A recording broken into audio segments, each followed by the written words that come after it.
stem cell.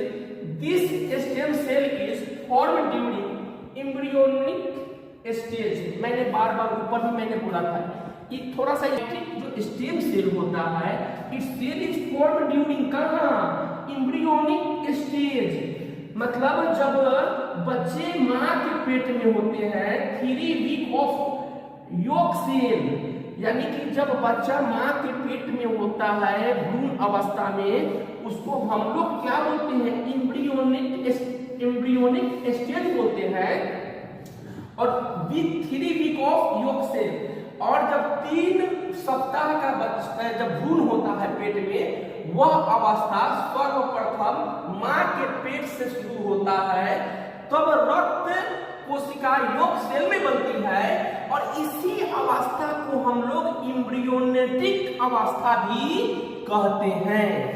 यानी कि आप जो है अब ये माँ के पेट से ही शुरू हो रहा है।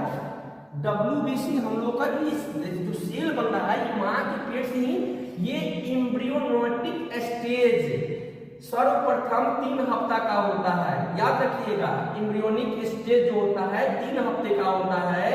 यह तब होता है जब माँ के पेट में रक्त कोशिका योक सेल में रहती है, और इसी अवस्था को हम लोग एम्ब्रियोनेटिक अवस्था कहते हैं। WBC माँ के पेट से शुरू होता है, WBC की प्रक्रिया, WBC का, ठीक है। अराउंड 3 मंथ्स, यहाँ समझिएगा, around 3 months this stem cell migrate to the liver and start a hepatopoiesis in liver. समझिएगा, 3 महीने के बाद यह सेल माइग्रेट हो जाता है, कहाँ चला जाता है, लीवर में, और वहां पे जाकर के हेमेटोपोइसिस का कार्य शुरू कर देता है।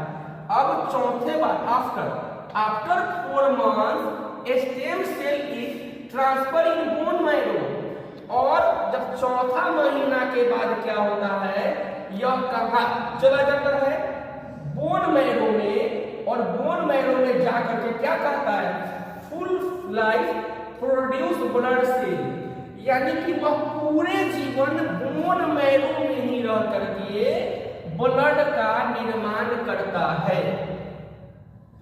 एम्ब्रियोनेटिक से शुरू हुआ 3 सप्ताह से, और लास्ट में तीसरा मंथ में कहा गया लीवर में, और चौथा मंथ में कहा गया, चौथा मंथ के बाद बोन मैरो में, और वहीं पे फुल लाइफ रह करके ब्लड का निर्माण करता है, और हम लोग का शरीर चलते रहता है। ठीक है, समझिएगा।